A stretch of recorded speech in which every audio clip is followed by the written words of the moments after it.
قرآن کریم کے اندر اللہ تبارک و تعالیٰ نے کئی جگہ اپنی عبادت اور اپنے حق کے ساتھ ماں باپ کے حق کا بھی ذکر فرمایا ہے، اور جہاں اللہ نے اپنی عبادت کی تاکید فرمائی ہے وہاں والدین کے ساتھ حسن سلوک اور رواداری کی بھی تاکید فرمائی ہے، اور ایسے 4 مقامات میں اللہ تعالیٰ نے تاکید حکم فرمایا ہے۔ سورہ بقرہ آیت نمبر 83، سورہ نساء آیت نمبر 36، سورہ انعام آیت نمبر 41، سورہ بنی اسرائیل آیت نمبر 23۔ یہ تو وہ آیتیں ہیں جن کے اندر اللہ تعالیٰ نے اپنے حق کے ساتھ ساتھ والدین کے حق کی بھی تاکید فرمائی ہے۔ ان کے علاوہ اور بھی بہت سے مقامات میں انفرادی طور پر والدین کے حق کی تاکید فرمائی ہے۔ کہیں فرمایا الغرض ماں باپ کا حق اولاد کے اوپر اللہ کے بعد دوسرے نمبر پر ہے، اس لیے اللہ تبارک و تعالیٰ نے موجود حقیقی ہے، اور اگلے اسباب میں والدین اپنی اولاد کے وجود کا سب سے ظاہری اور حق تعالیٰ کی شان ربوبیت کو ظاہر کرنے والے ہوتے ہیں۔ اس لیے اللہ تعالیٰ نے جگہ جگہ ماں باپ کے حقوق کی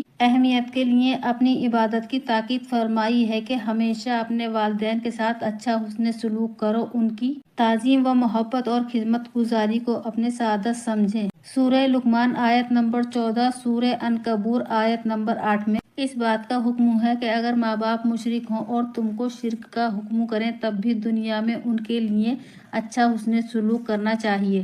حدیث میں آیا ہے کہ ماں کا حق باپ کے مقابلے 3 گنا زیادہ ہے، اس لیے کہ ماں نے تین قسم کی تکلیف ایسی اٹھائی ہیں کہ جس کی باپ کو خبر بھی نہیں۔ حمل کے زمانے میں 9 مہینے تک ماں نے حمل کا بوجھ اٹھایا، آخری ایام میں تو کسی کروٹ آرام نہیں کر سکتی تھی، کبھی اس کروٹ کبھی اس کروٹ چت لیٹتی، غرض کے بے آرامی مشقت میں پورا زمانہ گزر جاتا ہے، مگر اس میں آپ کا کوئی حصہ نہیں۔ اسی کو اللہ تعالیٰ نے ارشاد فرمایا ہے۔ دوسری تکلیف ماں نے ولادت کے وقت اٹھائی ہے کہ ولادت کے وقت حیات موت کے ساتھ جو ذاکنی کا منظر ماں نے دیکھا ہے، اور اس تکلیف میں باپ کا کوئی حصہ نہیں۔ اسی کو اللہ نے ارشاد فرمایا ہے کہ ولادت کے بعد پورے جسم کا جوہر دودھ کی شکل میں ماں نے پلا دیا ہے، اس میں بھی باپ کا کوئی حصہ نہیں ہے۔ ولادت کے بعد مہینوں تک بچہ رات میں نہیں سوتا ہے، منٹ منٹ پہ رونا شروع کر دیتا ہے، جس کے نتیجے میں ماں کو پوری رات میں 1 گھنٹہ بھی سونے نہیں ملتا۔ یہ سب تکلیفیں ماں نے تنہا اٹھائی ہیں۔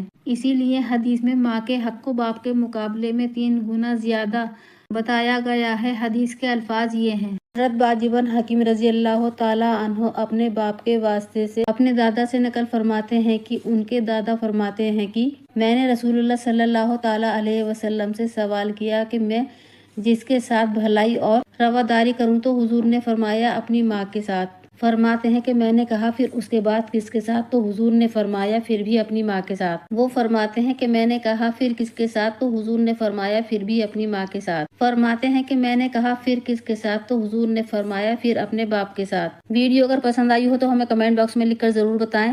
اللہ حافظ۔